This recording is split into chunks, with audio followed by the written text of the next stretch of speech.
સુરત એસઓજીની ટીમે પાંડેસરા વિસ્તારમાં આરોગ્ય અધિકારીઓની ટીમ સાથે પાડેલા દરોડામાં ઝડપાયેલા શંકાસ્પદ 1400 કિલોથી વધુના પનીરના જથ્થાને રિપોર્ટ નેગેટિવ આવ્યો હોવાનું ફૂડ સેફ્ટી ઓફિસરે જણાવ્યું હતું.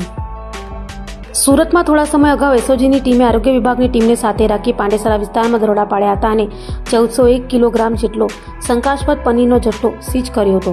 તો આ જથ્થાને ટેસ્ટિંગ માટે આરોગ્ય વિભાગ દ્વારા લેબમાં મોકલાયો હતો, જ્યાંથી 25 દિવસ બાદ રિપોર્ટ આવ્યો છે, જેમાં પનીરના નમૂનાનો રિપોર્ટ ફેલ આવ્યો છે.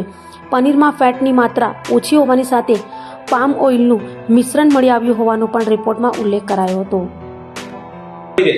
હું ફૂડ સેફ્ટી ઓફિસર તારીખ 3/2/2026 રોજ વીર ભંજન પાંડેસરા સુરત ખાતે આવેલ સંસ્થામાં એસઓજી અને અત્યારના ફૂડ સેફ્ટી ઓફિસર દ્વારા સંયુક્ત અભિયાન અંતર્ગત પનીર શંકાસ્પદ પનીર માલમ પડતા અત્યારના એફએસઓ દ્વારા પનીરનો નમૂનો એફએસઆઈ રૂલ્સ એન્ડ રેગ્યુલેશન મુજબ પનીરનો નમૂનો લેવામાં આવેલ. ત્યારબાદ શું કઈ પ્રકારે કાર્યવાહી?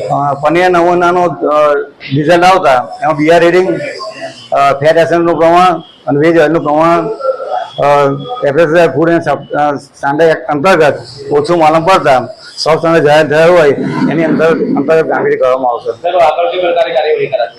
1400 કિલો જે જપ્ત કરવામાં આવ્યો છે તે અંતર્ગત સૂચના અંતર્ગત અગાઉ કામગીરી કરવામાં આવશે. સાહેબ, લોકો પનીર ખાવાના ખૂબ શોખીનો છે, કેટલું ગંભીર કહેવાય લોકોના આરોગ્ય સાથે? આ બાબતમાં પબ્લિક જાગૃત થઈ ગઈ છે અને એ બાબતમાં ધારાધોરણ મુજબ સબ સ્ટાન્ડર્ડ હોય જેથી પ્રિકોશન રાખી અને કામગીરીમાં આરોગ્યલક્ષી સપોર્ટ આપી, એફએસઓને સપોર્ટ આપી અને આરોગ્યની કાળજી રાખવાનો સંપૂર્ણ સહયોગ મળે છે એ આનંદની વાત છે.